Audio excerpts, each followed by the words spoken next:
নিরামিষের দিনে এই রেসিপিটা থাকলে কিন্তু আর কিচ্ছু লাগবে না। সো হ্যালো এভরিওয়ান, সবাই কেমন আছো? আশা করি তোমরা সবাই ভালো আছো। আমার একটা নতুন ভিডিওতে তোমাদের সবাইকে ওয়েলকাম। আজ তোমাদের সাথে শেয়ার করব ওলের একটা নিরামিষ রেসিপি। এখানে আমি ওলগুলোকে কেটে নিলাম, কেটে ভালো করে জল দিয়ে পরিষ্কার করে ধুয়ে নেব। এদিকে গ্যাস ওভেন অন করে একটা কড়াইয়ে বেশ কিছুটা জল বসিয়ে দিয়েছি। ওই জলের মধ্যে একে একে কেটে রাখা ওলগুলো দিয়ে দেব।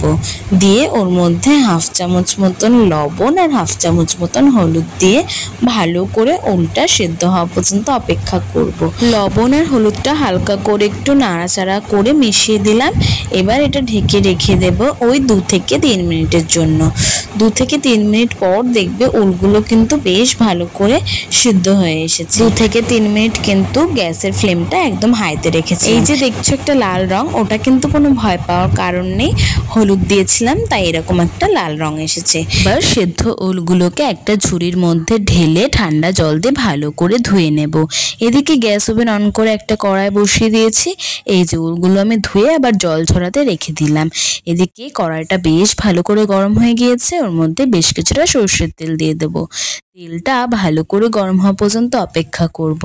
তেলটা যখন ভালো করে গরম হয়ে যাবে তখন ওর মধ্যে হাফ চামচ লবণ দিয়ে আগে থেকে সেদ্ধ করে রাখা ওলগুলো দিয়ে দেব। লবণটা দেওয়ার কারণ হলো যাতে ওলটা কড়াইতে একদম লেগে না যায়। একে একে সব ওলটা দিয়ে ভালো করে ওলটা লাল রং আসা পর্যন্ত ভেজে নিতে হবে। ওই 2 মিনিট মতন ভালো করে নাড়াচাড়া করে ভেজে নিলেই হবে। আর হ্যাঁ, এই সময় কিন্তু একটা কথা মাথায় রাখতে হবে, গ্যাসের ফ্লেমটা হাইতে রেখে কিন্তু ভালো করে লাল করে ভেজে নিতে হবে ওলগুলো। এটা ভাজার সময় আমি কিন্তু কোনো লবণ হলুদ ব্যবহার করিনি, কারণ এটা সেদ্ধর সময় বেশ কিছুটা লবণ হলুদ কিন্তু আমরা ব্যবহার করেছিলাম। এই যে ওলগুলো 2 মিনিট ভাজার পর তারপরে ওলগুলোর গায়ে কিন্তু একটা বেশ লালচে রং চলে এসেছে। এদিকে একটা মিক্সিং জার নিয়ে 8 থেকে 10টা কাঁচা লঙ্কা আর 1 চামচ মতন পোস্ত, 1.5 চামচ মতন কালো সর্ষে, হাফ চামচ হলুদ, হাফ চামচ লবণ দিয়ে মধ্যে বেশ কিছুটা জল দিয়ে একটা মিহি করে পেস্ট করে নেব। এই যে আমার মশলাটা কিন্তু একদম মিহি করে বেটে নেওয়া হয়ে গিয়েছে। এবার এইদিকে ভেজে রাখা ওলগুলো আমি একটা পাত্রে তুলে নেব। সব ওলগুলো একটা পাত্রে তোলা হয়ে গেলে ওর মধ্যে বেটে রাখা মশলাটা দিয়ে দেব। বেটে রাখা মশলাটা দিয়ে ওই মশলার বাটি ধুয়ে বেশ কিছুটা জলও দিয়ে দেব। আর দেব পরিমাণ মতন হলুদ, পরিমাণ মতন লবণ। এখানে আমি 1 চামচ লবণ আর 1 চামচ হলুদ ব্যবহার করেছি। হাফ চামচ চিনি দিয়েছি আর বেশ কিছুটা সরষের তেল দিয়েছি। এবার সবকিছু ভালো করে হাতের সাহায্যে মাখিয়ে নিতে হবে। ভালো করে সবকিছু যখন হাত দিয়ে মাখানো হয়ে যাবে তখন ওটাকে রেখে দেব এইভাবে বেশ কিছুক্ষণের জন্য। এদিকে যেই কড়াইতে আমরা ওলগুলো ভেজেছিলাম ওই কড়াইয়ের মধ্যে বেশ কিছুটা তেল দিয়ে দিলাম। ওই ধরো 1 চামচ মতন সরষের তেল দিয়েছি। তারপরে ওর মধ্যে 2টো চেরা কাঁচা লঙ্কা আর কিছুটা কালো জিরে ফোড়নে দিয়ে দিলাম।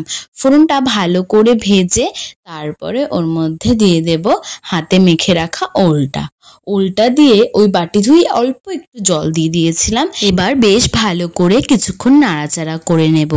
তারপরে এটাকে ঢাকা দিয়ে রেখে দেব কিছুক্ষণের জন্য। ওই 2 মিনিট মতন ঢাকা দিয়ে রাখতেই হবে। ওলটা যেহেতু আগে থেকে ভালো করে সেদ্ধ করা আছে আর তারপরে আবার ভাজাও আছে, তাই ওলটা কিন্তু সেদ্ধ হতে খুব বেশি সময় লাগবে না। আর হ্যাঁ, এই 2 মিনিট কিন্তু মিডিয়াম ফ্লেমে রেখেছিলাম আমি। এবার 2 মিনিট পর ঢাকনা খুলে ওর মধ্যে কাঁচা লঙ্কা দিয়ে দেবো। কাঁচা লঙ্কাগুলো কিন্তু আমি 4 ফালি করে লম্বা লম্বা করে কেটে রেখেছিলাম, সেই লঙ্কাগুলো এখানে দিয়ে দিলাম। এখানে 4 থেকে 5টা কাঁচা লঙ্কা আমি লম্বা লম্বা করে কেটে রেখেছিলাম, সেটা দিয়ে দিলাম। এবার এই অবস্থায় ঢাকনা বন্ধ করে রেখে দেব 1 মিনিটের জন্য। 1 মিনিট পর যখন ঢাকনা খুলে দেখব মশলাটা কিন্তু বেশ অনেকটা শুকিয়ে এসেছে, তখন হালকা করে একটু নাড়াচাড়া করে নেব। নাড়াচাড়া করে তারপরে এর মধ্যে দিয়ে দেব কাঁচা সর্ষের তেল। এখানে আমি কাঁচা সর্ষের তেল দিয়েছি বেশ 2 চামচ মতন।